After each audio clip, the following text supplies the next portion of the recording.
오늘 밤이 마지막이네요. 한서윤이 동료 상사에게 건넨 말은 무겁지도 가볍지도 않았습니다. 미국 육군 기지 막사에서 마지막 밤을 보내며 서윤은 정리된 개인 소지품들을 바라보고 있었어요. 한국에서 707 특임대를 거쳐 이곳까지 온 6년의 시간이 내일이면 끝나는 겁니다. 침대 위에 놓인 베레모와 군화, 그리고 접어둔 전투복들이 서윤의 시선을 붙잡았습니다. 각각의 물건들이 품고 있는 시간의 무게가 느껴졌어요. 베레모에 스며든 땀의 흔적, 군화 밑창에 새겨진 수많은 발걸음의 기록, 전투복 주머니에 남은 작은 먼지들까지도 모두 이야기가 되었죠. 서윤은 천천히 그것들을 만지작거리며 6년간의 기억을 되짚어 보았습니다. 저녁 무렵 서윤은 군복을 입은 채 기지를 나섰습니다. 목적지는 로스앤젤레스 한인타운의 야시장이었어요. 이민 온 지 6년 한 번도 제대로 찾아가지 못했던 곳이죠. 항상 바쁘다는 핑계로 아니면 굳이 갈 필요가 없다는 생각으로 미뤄왔던 장소였습니다. 하지만 저녁 전 마지막 밤, 왠지 그곳에 가야만 할 것 같은 기분이 들었어요. 버스 창밖으로 보이는 로스앤젤레스의 야경이 서윤의 눈에 들어왔습니다. 네온사인들이 만들어내는 빛의 향연, 차들의 헤드라이트가 그어내는 궤적, 그리고 멀리 보이는 산맥의 실루엣까지. 모든 것이 한국에서 보던 풍경과는 달랐지만 이제는 익숙해진 풍경이기도 했죠. 버스에서 내려 걸으며 서윤의 눈에 들어온 건 형형색색의 네온사인과 한글 간판들이었습니다. 떡볶이, 순대, 김밥, 호떡 같은 글자들이 낯설면서도 익숙하게 다가왔어요. 특히 고향의 맛이라고 적힌 간판이 서윤의 발걸음을 멈추게 했습니다. 고향이라는 단어가 주는 묵직한 울림이 가슴속 깊은 곳을 건드렸죠. 서윤에게 고향은 어디였을까요? 한국에서 태어나 자랐지만 6년간 미국에서 생활하며 이곳도 제2의 고향이 되어가고 있었어요. 야시장 입구에서 서윤은 잠시 멈춰섰습니다. K-팝 음악이 스피커에서 흘러나오고 사람들의 웃음소리가 공기를 채우고 있었죠. 아이들의 제잘거리는 소리, 어른들의 대화 소리, 그리고 음식을 만드는 소리들이 어우러져 하나의 교향곡을 만들어내고 있었습니다. 그 속에서 서윤만 혼자 군복을 입고 있어서 시선이 집중되는 게 느껴졌어요. 하지만 개의치 않았습니다. 오히려 이런 시선에 익숙해진 자신을 발견했죠. 동양인 여성이 군복을 입고 있다는 것 자체가 많은 사람들에게는 신기한 광경일 테니까요. 서윤은 당당하게 고개를 들고 야시장 안쪽으로 걸어갔습니다. 분식 트럭 앞에 서서 메뉴판을 들여다보던 서윤의 코끝에 떡볶이 냄새가 스며들었습니다. 훈련소에서 맡던 냄새와는 전혀 다른 달콤하고 매운 향이었어요. 고춧가루의 칼칼함과 설탕의 단맛이 절묘하게 섞인 그 냄새가 오래 잊고 있던 기억들을 깨웠습니다. 떡볶이 하나 주세요. 서윤이 주문하자 트럭 사장이 고개를 끄덕였습니다. 군복을 본 사장의 눈빛에는 존경과 호기심이 섞여 있었죠. 군인이세요? 사장의 질문에 서윤은 작게 미소 지으며 답했어요. 내일 전역합니다. 사장은 아하며 이해한다는 표정을 지었습니다. 그리고는 평소보다 조금 더 많은 떡볶이를 그릇에 담아주었죠. 플라스틱 그릇에 담긴 떡볶이를 받아든 서윤은 근처 벤치에 앉았습니다. 젓가락을 들고 첫 입을 베어 물 때 오랫동안 잊고 있던 맛이 혀끝에 퍼졌어요. 짠맛도 단맛도 매운맛도 모두 기억 속의 그것과 달랐지만 왠지 마음이 편해지는 느낌이었습니다. 어릴 적 학교 앞에서 친구들과 함께 먹던 그 맛은 아니었지만 그래도 충분히 따뜻했어요. 주변을 둘러보니 가족 단위로 온 사람들, 연인들, 친구들이 각자의 시간을 보내고 있었습니다. 할머니가 손자의 손을 잡고 호떡을 사주는 모습, 젊은 커플이 붕어빵을 나눠 먹으며 웃는 모습, 친구들끼리 삼겹살을 구워 먹으며 소주잔을 기울이는 모습들이 서윤의 눈에 들어왔어요. 모두가 자연스럽고 평범한 일상을 보내고 있었죠. 서윤만 혼자였지만 외롭지 않았습니다. 오히려 이 순간이 소중하게 느껴졌어요. 내일이면 이 군복을 벗고 또 다른 삶을 시작해야 하니까요. 민간인으로 돌아가는 것에 대한 기대와 불안이 동시에 밀려왔습니다. 6년간 군인으로 살아온 정체성을 벗어던지고 새로운 자신을 찾아가야 하는 여정이 기다리고 있었어요. 야시장 외곽의 푸드존에서는 다른 종류의 시간이 흐르고 있었습니다. 젊은 백인 남성 셋이 술기운에 휘청이며 사람들을 지켜보고 있었어요. 맥주병을 든 채로 큰 소리로 떠들어대는 그들의 모습이 야시장의 평화로운 분위기와는 대조적이었습니다. 그들의 시선이 서윤에게 머물기 시작했죠. 저기 봐, 아시안 여자가 군복을 입고 있어. 그중 한 명이 동료들에게 속삭였습니다. 코스프레인가? 다른 한 명이 비웃듯 말했어요. 세 번째 남성은 서윤의 체격을 훑어보며 고개를 저었습니다. 진짜 군인일 리 없어. 너무 작잖아. 그들에게 서윤의 존재는 흥미거리에 불과했습니다. 동양인 여성이 미군 복장을 하고 있다는 것 자체가 우스꽝스러워 보였던 거죠. 체격도 분위기도 존재 자체가 그들이 생각하는 군인의 기준과 어긋났고 그것만으로 충분히 조롱의 대상이 되었어요. 술에 취한 그들은 점점 더 대담해졌습니다. 서로 눈짓을 주고받으며 무언의 합의를 이뤘죠. 재미있는 구경거리를 놓칠 수 없다는 듯이 서윤 쪽으로 천천히 걸어오기 시작했습니다. 그들의 발걸음에는 확신이 있었어요. 상대방이 약하다고 쉬운 상대라고 단정한 확신이었죠. 서윤은 그들의 접근을 이미 감지하고 있었습니다. 주변 소음 속에서도 술 냄새와 함께 다가오는 발걸음 소리를 놓치지 않았어요. 떡볶이를 먹는 속도가 자연스럽게 빨라졌고 젓가락을 쥔 손에 힘이 들어갔습니다. 몸의 긴장도가 서서히 올라가기 시작했죠. 남성 중 한 명이 서윤의 테이블 앞에 멈춰 섰습니다. 술 냄새가 진동하는 거리에서 그가 입을 열었어요. 안녕하세요, 아가씨. 그 멋진 코스튬 어디서 샀어요? 비아냥거리는 톤이 야시장의 소란스러운 분위기를 한순간 얼어붙게 만들었습니다. 나머지 두 명도 서윤을 둘러싸듯 자리를 잡았죠. 서윤은 젓가락을 내려놓고 천천히 고개를 들었습니다. 그녀의 눈빛이 남성들과 마주쳤을 때 공기의 밀도가 변하기 시작했어요. 평상시와 다른 무언가가 그녀의 표정에서 스며 나왔습니다. 하지만 남성들은 그것을 알아차리지 못했죠. 여전히 서윤을 우스꽝스러운 구경거리로만 바라보고 있었어요.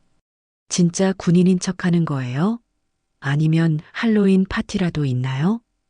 두 번째 남성이 동료들과 함께 웃어댔습니다. 주변 사람들의 시선이 이쪽으로 집중되기 시작했어요. 몇몇은 불편한 표정을 지었지만 대부분은 그저 구경꾼의 자세로 상황을 지켜보고 있었습니다. 서윤은 베레모를 벗어 왼손에 쥐었습니다. 그 동작 하나만으로도 그녀의 자세가 완전히 달라졌어요. 어깨가 곧게 펴지고 척추가 일직선으로 정렬되며 무게 중심이 아래쪽으로 내려갔습니다. 앉아있던 자세에서도 언제든 움직일 수 있는 준비 상태로 변한 거죠. 실례지만 지금 뭘 하고 계신 건가요? 서윤의 목소리는 낮고 차분했습니다. 하지만 그 안에 담긴 무게감은 남성들이 예상했던 것과는 전혀 달랐어요. 떨리거나 당황한 기색 없이 오히려 상황을 통제하려는 의지가 느껴졌습니다. 첫 번째 남성이 서윤의 어깨에 손을 올리려고 했습니다. 긴장하지 마세요. 그냥 재미있게 놀자는. 그의 말이 끝나기도 전에 서윤이 자리에서 일어났어요. 움직임은 유연했지만 동시에 결연했습니다. 마치 용수철이 압축된 상태에서 순간적으로 풀어졌을 때처럼 빠르고 정확했죠. 서윤의 존재감이 급격히 변했습니다. 더 이상 특이한 차림의 여자가 아닌 훈련되고 준비된 무언가로 느껴지기 시작했어요. 그녀의 눈빛 하나, 자세 하나에서 풍겨나오는 기운이 주변 공기를 긴장시켰습니다. 야시장의 소음조차 잠시 멈춘 듯 했죠. 하지만 남성들은 여전히 상황의 심각성을 파악하지 못했습니다.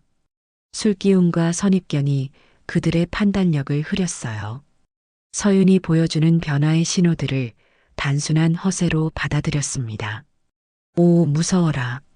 세 번째 남성이 조롱하듯 말했죠. 서윤은 천천히 숨을 들이쉬었습니다. 707 특임대에서 배운 호흡법이 자연스럽게 몸에 스며들었어요. 심장 박동이 안정되고 근육의 긴장과 이완이 최적의 상태로 조절되었습니다. 주변의 모든 요소들이 그녀의 감각 안으로 흘러들어왔죠. 남성들의 위치, 그들 사이의 거리, 주변 장애물의 배치, 탈출 경로까지 모든 것이 한 번에 계산되었습니다. 서윤의 뇌는 이미 여러 가지 시나리오를 그려내고 있었어요. 가장 효율적이고 안전한 해결 방법을 찾기 위해서였죠. 마지막으로 한 번 더 말씀드릴게요. 서윤의 목소리에는 경고의 의미가 담겨 있었습니다. 지금 물러서시는 게 좋겠어요. 하지만 그녀의 진심 어린 조언은 남성들에게 또 다른 조롱거리가 될 뿐이었습니다. 뭘 어쩐다는 거야? 앞장선 남성이 비웃으며 팔을 들어 올렸습니다. 그의 손이 서윤의 목 부근을 향해 뻗어지는 순간 모든 것이 시작되었어요. 서윤은 더 이상 망설이지 않았습니다. 상대방이 선택의 기회를 스스로 포기했으니까요. 서윤의 오른손이 번개처럼 움직였습니다. 남성의 손목을 정확히 붙잡아 시계 반대 방향으로 비틀면서 동시에 왼발로 그의 무릎 뒤쪽을 걸었어요. 체중 이동과 관절 기술이 완벽하게 조합된 움직임이었습니다. 707에서 수천 번 반복했던 동작이 몸에 배어 자연스럽게 흘러나왔죠. 그 순간 뒤에서 또 다른 공격이 들어왔습니다. 서윤은 귀로 들리는 발소리, 공기의 흐름 변화, 그림자의 움직임까지 모든 것을 동시에 감지하고 있었어요. 몸을 반바퀴 돌리면서 팔꿈치로 달려드는 상대의 복부를 정확히 타격했습니다. 이 모든 움직임은 마치 물이 흐르듯 자연스러웠어요. 서윤의 몸은 각각의 상황에 최적화된 반응을 보였습니다. 머리로 계산하지 않아도 몸이 알아서 움직였어요. 6년간 쌓아온 훈련의 결과였죠. 3명의 남성들이 동시에 덤벼들었지만 서윤에게는 예측 가능한 패턴일 뿐이었습니다. 각자의 움직임이 서로 방해가 되어 오히려 제압이 쉬워졌어요. 손목을 비틀린 남성이 바닥에 무릎을 꿇고 신음소리를 내는 동안 복부를 타격당한 남성은 숨을 제대로 쉬지 못하며 뒤로 밀려났습니다. 마지막 남성은 상황이 예상과 완전히 다르게 흘러가는 것을 보며 당황했어요. 술기운이 한순간에 깨어나는 느낌이었죠. 물러서려던 남성의 발걸음이 어색하게 비틀거렸고 눈동자에는 공포가 스며들기 시작했습니다. 하지만 이미 늦었어요. 서윤의 움직임은 연속적이고 유기적이었거든요. 한번 시작된 액션은 완전히 끝날 때까지 멈추지 않는 것이 707의 기본 원칙이었습니다. 서윤이 한 걸음 앞으로 나아가며 물러서려던 남성의 중심을 무너뜨렸습니다. 발목을 가볍게 걸면서 동시에 어깨를 밀어낸 거죠. 균형을 잡으려 팔을 허우적거렸지만 서윤의 움직임을 따라갈 수 없었어요. 무게 중심이 완전히 뒤로 기울어진 상태에서는 어떤 저항도 무의미했습니다. 전체 과정은 정확히 20초가 걸렸습니다. 서윤은 시계를 보지 않았지만 몸이 기억하고 있었어요. 훈련 때마다 스톱워치로 시간을 재며 효율성을 높여왔던 기억이 자동으로 작동한 거죠. 과장도 소란도 없었습니다. 오직 필요한 만큼의 힘과 정확도만이 사용되었어요. 주변 사람들은 무슨 일이 일어났는지 제대로 파악하지 못했습니다. 너무 빠르고 조용하게 끝나버린 상황이었거든요. 몇 초 전까지만 해도 시비를 걸던 남성들이 갑자기 바닥에 누워 있거나 앉아 있는 모습만 보였을 뿐이죠. 야시장의 소음이 다시 돌아오면서 현실감이 되살아났어요. 서윤은 베레모를 다시 머리에 쓰며 자세를 정돈했습니다. 호흡은 여전히 안정되어 있었고 옷에 주름조차 크게 생기지 않았어요. 마치 아무 일도 없었던 것처럼 평온한 모습이었습니다. 하지만 그녀의 눈빛에는 여전히 경계심이 남아 있었죠. 야시장의 분위기가 급속도로 변했습니다. 처음에는 무슨 일이 일어났는지 몰라 멍하니 지켜보던 사람들이 점차 상황을 파악하기 시작했어요. 누군가가 휴대폰을 꺼내 영상을 촬영하기 시작했고, 다른 사람은 행사장 경비에게 알리러 뛰어갔습니다. 아이들은 부모의 품에 안겨 상황을 이해하려 했고, 어른들은 서로 수군거리며 방금 목격한 장면에 대해 이야기했죠. 서윤은 여전히 제자리에 서 있었습니다. 몸의 긴장은 풀렸지만 정신적 경계는 유지하고 있었어요. 주변을 둘러보며 추가적인 위험 요소가 있는지 확인했습니다. 하지만 더 이상의 문제는 없어 보였죠. 바닥에 쓰러진 남성들도 심각한 부상을 입지는 않은 것 같았어요. 몇 분 후 행사장 경비가 도착했고 곧이어 경찰차 사이렌 소리가 들렸습니다. 파란색과 빨간색 경광등이 야시장을 번갈아 비추며 긴장감을 더했어요. 경찰관 3명이 현장에 도착해 상황을 파악하기 시작했습니다. 목격자들의 증언이 쏟아졌고 누군가는 휴대폰으로 촬영한 영상을 보여주었죠. 서윤은 경찰관에게 자신의 신분을 밝혔습니다. 군복 주머니에서 군 신분증과 전역 서류를 꺼내 제시했어요. 미군 상사 한서윤입니다. 내일 전역 예정이고요. 경찰관은 서류를 꼼꼼히 확인하며 질문했습니다. 무슨 일이 있었는지 설명해 주시겠어요? 서윤의 설명은 간결하고 정확했습니다. 감정적인 표현은 배제하고 사실만을 담담하게 전달했어요. 3명의 남성이 접근해서 신체 접촉을 시도했습니다. 경고했지만 멈추지 않았고 자기 방어를 위해 최소한의 힘을 사용했습니다. 경찰관은 고개를 끄덕이며 기록했어요. 한편 바닥에서 일어나려던 남성들은 경찰의 등장에 당황했습니다. 술 기운이 많이 깨어버린 상태에서 자신들이 처한 상황의 심각성을 깨달았어요. 우리가 뭘 잘못했다고. 그중 한 명이 항변하려 했지만 경찰관의 차가운 시선이 그를 멈춰 세웠습니다. 신분증 내놓으세요. 경찰관의 명령에 남성들은 어쩔 수 없이 신분증을 건넸어요. 조회 결과 이들은 모두 정가가 있는 상태였습니다.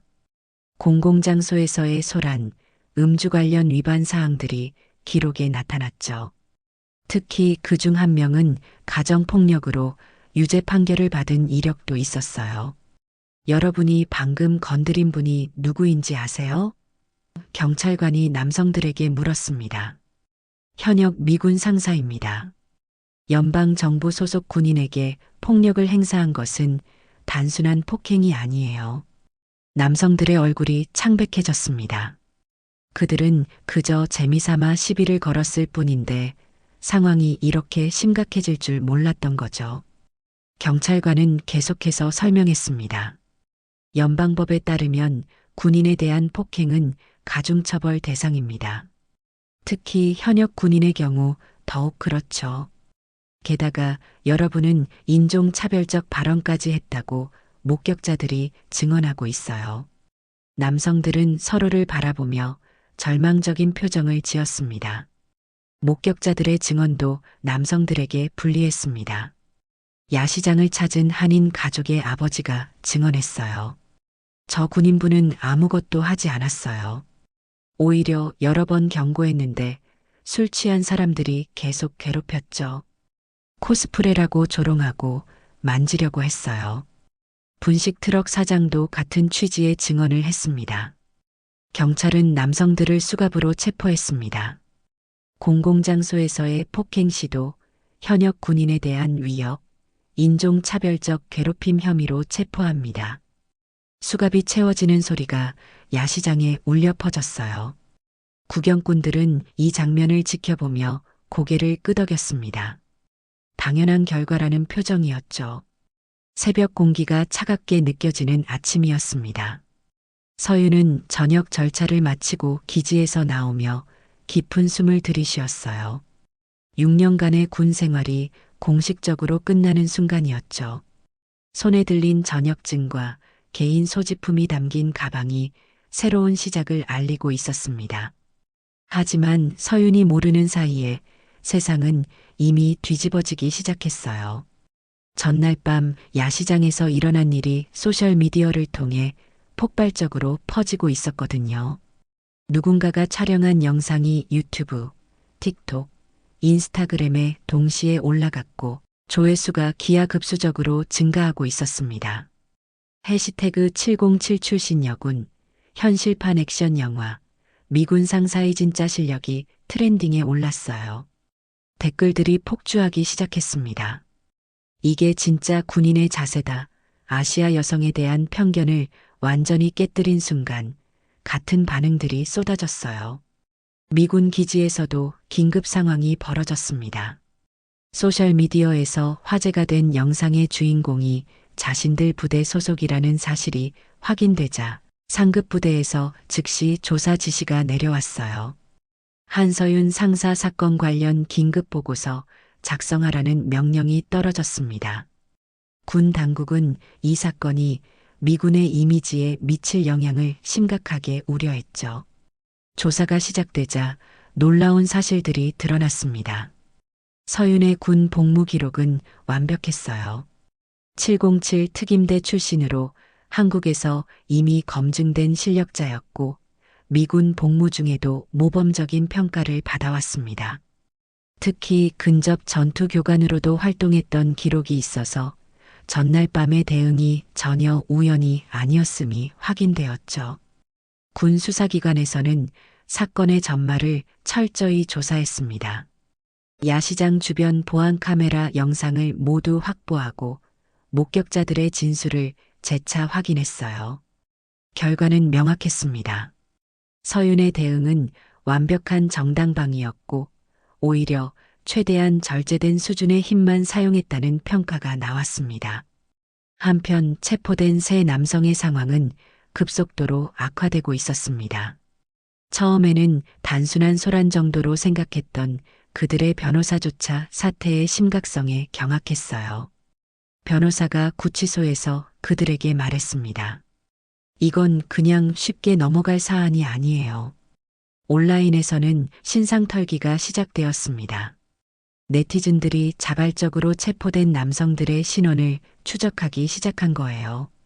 그들의 페이스북, 인스타그램 계정이 발견되었고 평소 인종차별적이고 여성 혐오적인 게시물들이 줄줄이 공개되었습니다. 역시 평소 성향이 이랬구나. 이런 인간들이 결국 사고를 치는 거지라는 반응이 쏟아졌어요. 더 심각한 문제는 고용주들이 이 소식을 접하기 시작했다는 점이었습니다. 그중 한 명은 지역 건설회사에서 일하고 있었는데 회사 임원이 뉴스를 보고 즉시 해고 조치를 내렸어요. 우리 회사 이미지에 악영향을 줄 수 없다는 이유였습니다. 다른 한 명이 다니던 자동차 정비소에서도 비슷한 조치가 취해졌죠. 연방검찰청에서도 이 사건에 관심을 보이기 시작했습니다. 현역 미군에 대한 폭행 시도는 연방범죄에 해당할 수 있었거든요. 특히 인종차별적 동기가 있었다는 목격자 증언이 확보되면서 증오범죄 적용 가능성까지 검토되고 있었어요. 이렇게 되면 단순한 폭행이 아닌 연방 중범죄로 처리될 수 있었습니다. 서윤은 기지 근처 작은 모텔에서 마지막 밤을 보내고 있었습니다. 내일이면 로스앤젤레스 시내로 이사해 새로운 민간인 생활을 시작할 예정이었어요. 침대 위에는 정리된 짐들이 놓여 있었고 벽 한쪽에는 접어둔 전투복과 베레모가 걸려 있었습니다. 6년간의 군 생활이 이 작은 방 안에 압축되어 있는 느낌이었죠. 휴대폰에는 끊임없이 알림이 떨어졌습니다. 기자들의 인터뷰 요청, 방송사의 출연 제안, 그리고 전 세계에서 날아오는 응원 메시지들이었어요. 하지만 서윤은 모든 연락을 정중히 거절했습니다. 그녀에게는 이 모든 관심이 부담스럽기만 했거든요. 저는 그냥 제 할 일을 했을 뿐입니다라는 짧은 성명서만 발표했을 뿐이었죠. 창문 밖으로 들리는 밤의 소음이 서윤의 귀에 들어왔습니다.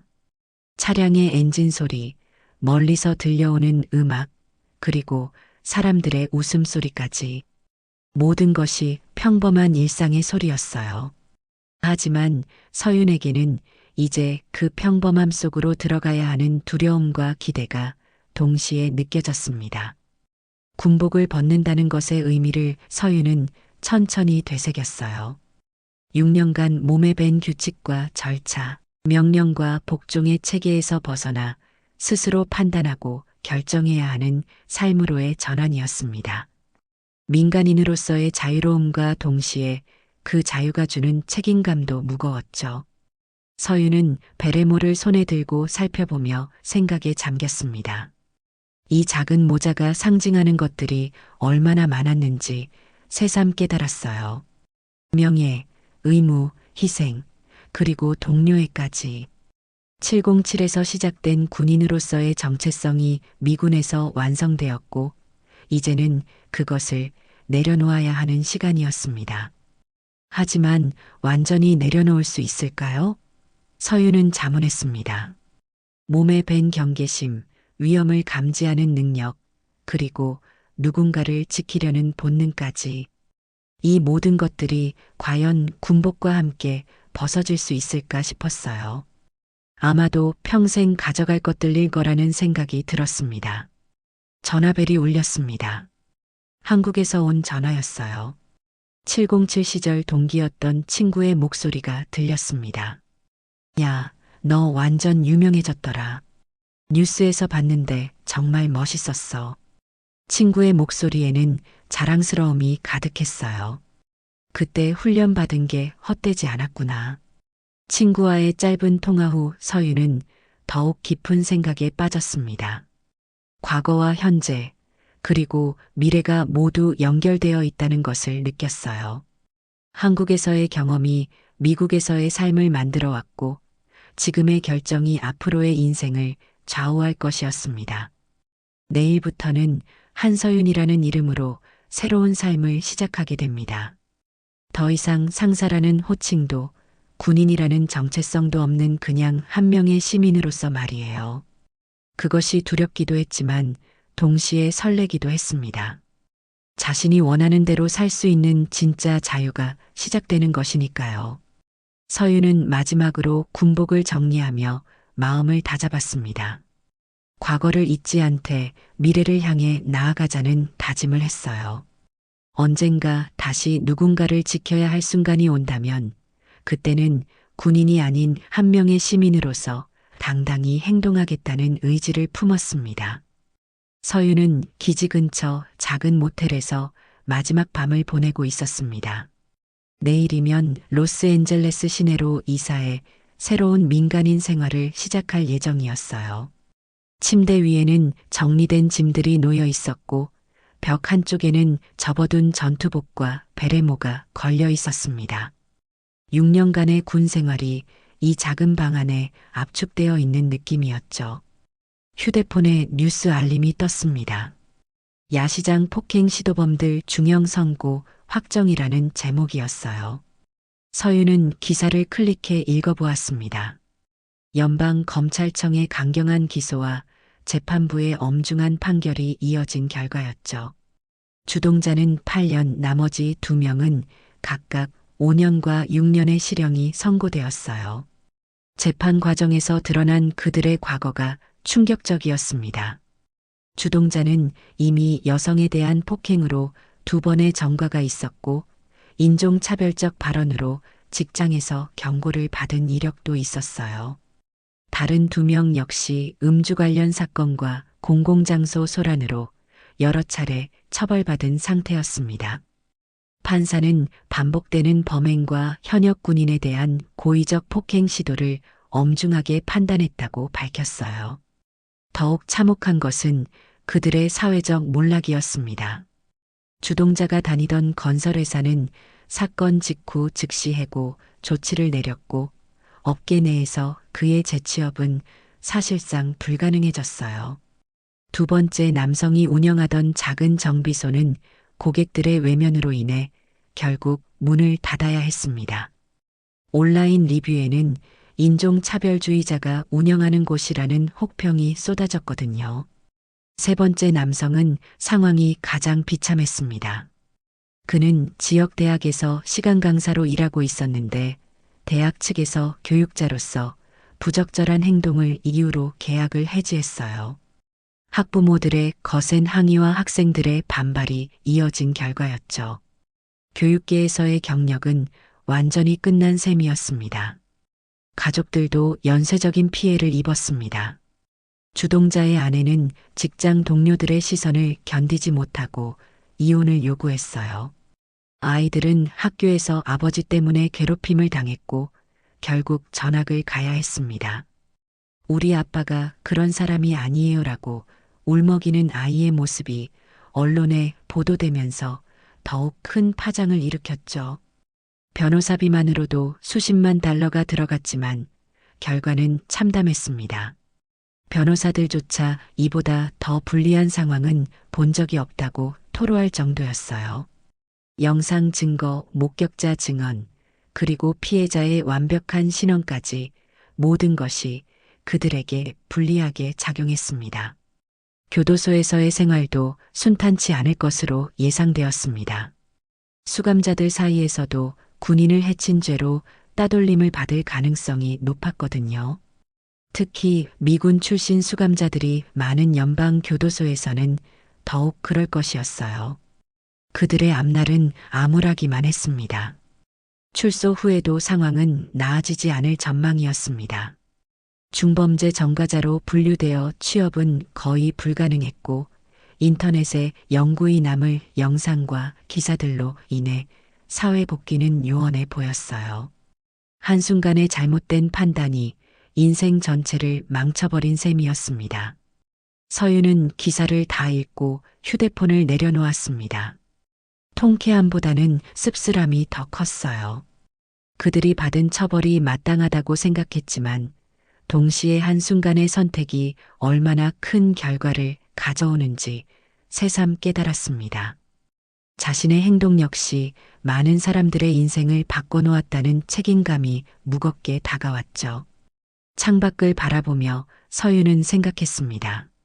정의가 실현되었다고 해서 모든 것이 해결되는 것은 아니라는 걸 알았어요. 중요한 것은 앞으로 이런 일이 다시 일어나지 않도록 하는 것이었습니다. 그리고 자신도 새로운 삶에서 더 나은 사람이 되어야 한다는 다짐을 했어요. 저녁 후 석 달이 흘렀습니다. 서윤은 로스앤젤레스 다운타운에서 멀지 않은 조용한 주택가에 작은 아파트를 얻어 정착했어요. 보안회사에서 컨설턴트로 일하며 새로운 일상을 만들어가고 있었습니다.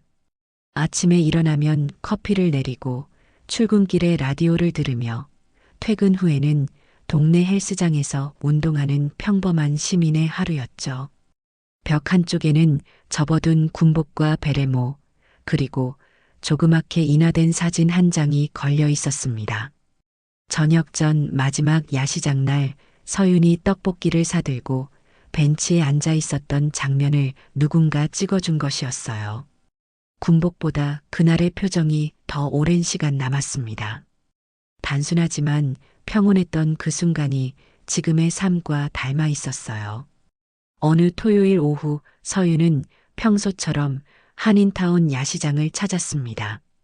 그날 이후로도 가끔씩 이곳을 찾아왔어요. 이제는 사람들이 서윤을 알아보고 자연스럽게 인사를 건넸습니다. 분식 트럭 사장은 여전히 서윤이 오면 특별히 정성을 들여 떡볶이를 만들어 주었죠. 오늘도 왔네요. 트럭 사장이 반갑게 말했습니다. 요즘 어떻게 지내세요? 서윤은 미소를 지으며 답했어요. 잘 지내고 있어요. 평범한 일상이 이렇게 소중한 줄 몰랐네요. 사장은 고개를 끄덕이며 따뜻한 떡볶이를 건넸습니다. 벤치에 앉아 떡볶이를 먹으며 서윤은 주변을 둘러보았습니다. 가족들이 함께 시간을 보내고 연인들이 손을 잡고 걸으며 친구들이 웃음을 나누는 모습들이 눈에 들어왔어요. 모든 것이 평화롭고 자연스러웠습니다. 석 달 전 이곳에서 일어났던 일이 마치 다른 세상의 이야기 같았죠. 그때 한 젊은 여성이 조심스럽게 다가왔습니다. 혹시 서윤 씨 맞나요? 서윤이 고개를 끄덕이자 여성의 얼굴에 환한 미소가 번졌어요. 저는 UCLA에서 한국학을 공부하는 학생이에요. 그날 영상을 보고 정말 큰 용기를 얻었거든요. 여성은 계속 말했습니다. 저도 비슷한 일을 당한 적이 있었는데 그때는 아무것도 할 수 없어서 너무 속상했어요. 하지만 서윤 씨를 보고 나서 자신감을 얻었어요. 이제는 호신술도 배우고 있답니다. 서윤은 그녀의 말을 들으며 마음이 따뜻해졌습니다. 당신이 용기를 내는 것만으로도 충분해요. 서윤이 부드럽게 말했습니다. 제가 한 일은 특별한 게 아니에요. 누구든 자신을 지킬 권리가 있고 그럴 능력도 기를 수 있어요. 여성은 깊이 고개를 숙이며 고마움을 표현했습니다. 그 후로도 몇 명의 사람들이 서윤에게 다가와 인사를 건넸습니다. 모두 다른 이유였지만 공통점이 있었어요. 서윤의 행동이 그들에게 용기를 주었다는 것이었습니다. 어떤 이는 직장에서 부당한 대우를 받을 때 당당하게 맞서게 되었다고 했고, 다른 이는 자녀에게 올바른 가치관을 가르치는 데 도움이 되었다고 했어요. 해가 저물 무렵 서윤은 야시장을 떠날 준비를 했습니다. 그때 분식 트럭 사장이 다가와 작은 선물을 건넸어요. 이거 받아보세요. 포장을 뜯어보니 작은 열쇠고리였습니다. 떡볶이 모양으로 만들어진 귀여운 디자인이었죠. 저희가 특별히 만든 거예요. 사장이 설명했습니다. 서윤 씨 같은 분이 있어서 이 동네가 더 안전해진 것 같아요. 앞으로도 가끔 들러주세요. 서윤은 열쇠고리를 소중히 받으며 고마움을 표했습니다. 집으로 돌아가는 길에 서윤은 생각했습니다. 군인으로서의 삶은 끝났지만 누군가를 지키고 용기를 주는 일은 계속될 것 같았어요. 형태는 달라졌지만 본질은 같았습니다. 누군가에게는 그저 지나가는 사건이었을지도 모르지만 서윤은 알고 있었어요. 단 한 번이라도 누군가를 지켜낸 날은 다시 진정한 자신이 되는 날이라는 것을. 아파트에 도착해 열쇠고리를 베레모 옆에 놓으며 서윤은 미소를 지었습니다. 과거와 현재, 그리고 미래가 하나로 이어지는 순간이었어요. 군복을 벗었지만 마음속의 사명감은 여전히 살아있었고 그것으로 충분했습니다.